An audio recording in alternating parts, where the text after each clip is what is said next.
I'm working on making a custom set of spark plug wires for my 350 Chevy, and I didn't have any crimping tools. So I picked up this crimping tool off of Amazon because of all the great reviews on it. And now that I have it in my hand, I've got to say, I feel like this is a great buy.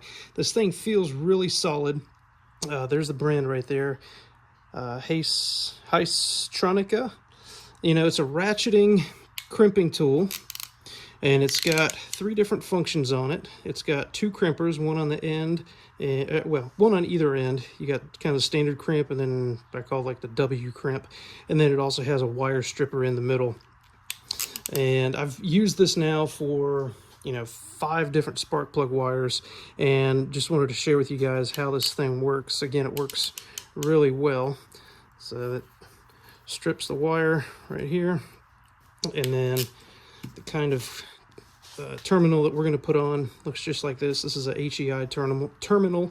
What I have found works well is bending the terminal in a little bit and then placing it into the crimping tool just a little bit, and then you can take your wire, bend it over, and then you can put it right inside the terminal.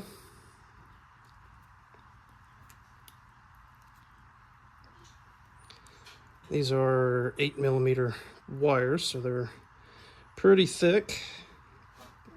But we get that in the terminal, and then hopefully we can kind of see this thing in action here. Let's see. Yeah, hopefully you can see this, but it just crimps all the way down, and then it releases and makes a nice crimp right there on your terminal. So for all those reasons, guys, I'm glad I picked these up. I wanted to share that with you. I think these wire crimpers, strippers are a great buy, and definitely recommend them. Thanks for checking out the video. Hope it was helpful.